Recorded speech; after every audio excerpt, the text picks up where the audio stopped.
So one of the things about an ashram is we have lots of images and remembrances of why we're here. And the power that's available to us and the choices we can make. Swami Radhananda talked about the ashram as being a place where people came and people lived in order to fulfill the purpose of their spiritual development, their growth. So it was a place that was set aside from the busyness of the world and becomes the busyness of yourself, that business. And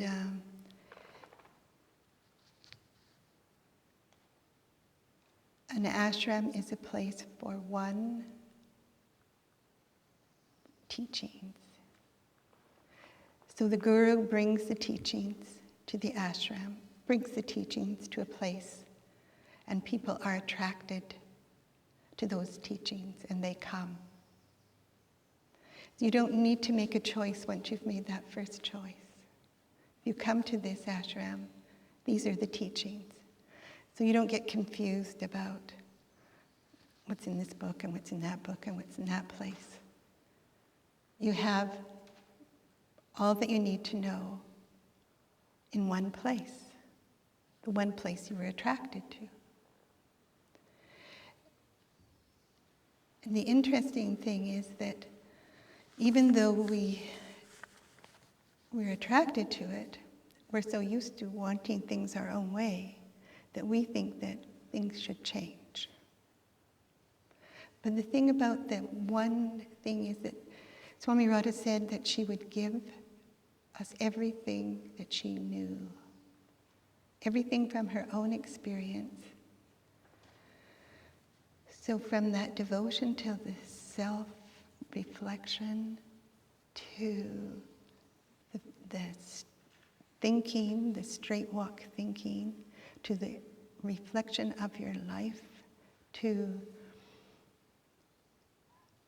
the mantras and the initiations, they're all come.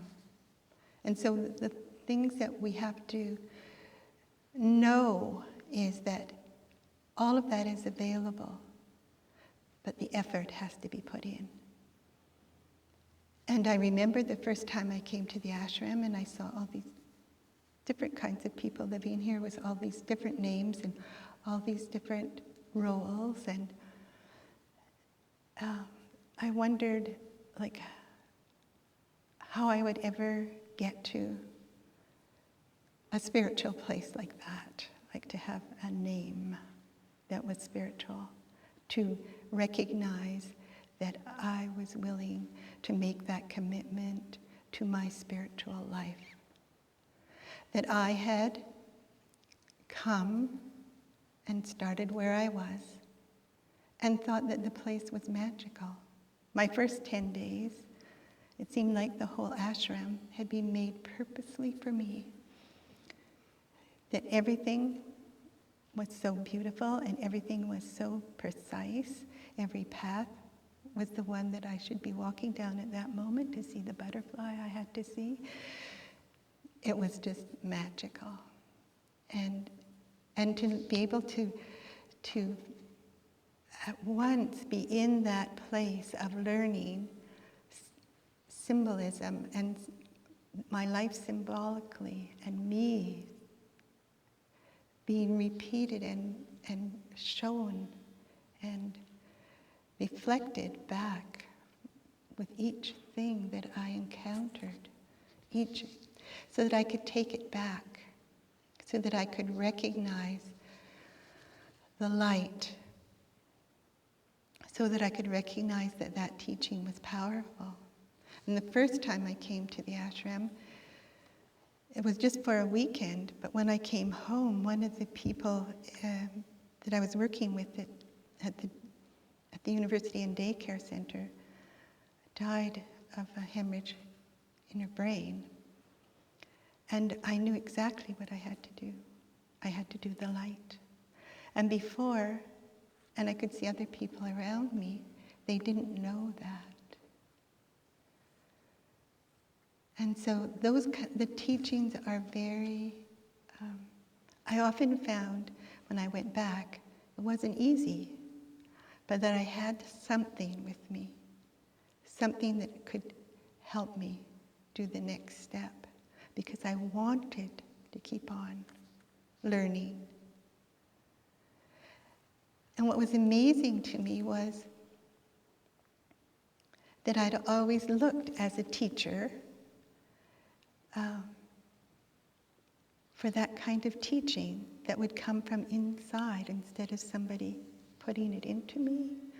I wanted to find it in there and bring it out. And that's how I tried to teach. And when I came here, I could do that. Like that was what we were doing. We were asking questions and finding the answers within. But the other thing was the devotion. I didn't know that I was a devotional person. And so to know that the strength that was in that, like it was an unseen, undescribable feeling that came when we were in Satsang or when we were getting insights or inspiration. And I thought, this has to be part of my life. I have to have a harmonium, and I have to have a Tara, and I have to have a shawl. I have to get really devotional. But I mean, it was, you start where you are, and you build a cathedral of consciousness. You build the light so that you're fully filled with light, that your life becomes a beacon, a magnet for others. And she often said that if one person brings the light to 10 others, and they bring the light to 10, and they bring the light to 10, we soon have this temple filled up, and the world full of people who know how to do the light, how to connect, how to invoke, how to offer the light.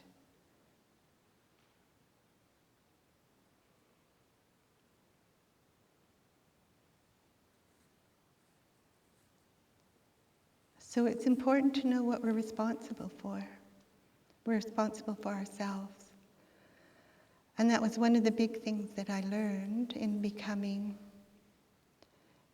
to the ashram, that I'd done a lot of things so that I wouldn't be alone. And then when I took sannyas, I knew that I had to be alone, and that it was a great liberation to know that nothing but me was responsible for my commitment, for my effort to do the light and keep it going. And that through that I would be most beneficial.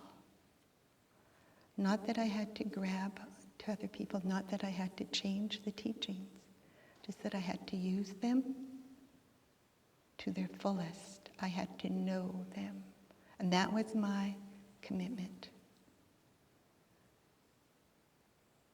And she's right. She's given us everything we need. She's given everything she knew.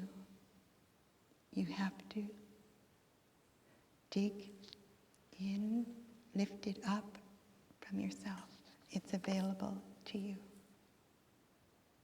Because we all have that wisdom, and we all have that desire, and it doesn't matter what religion we all have that desire, that spiritual spark that has to be kept bright. We all have that desire for that light. And to be able to live in light. That's why we practice it here. living in the light. It's not that easy, but it's well worth it.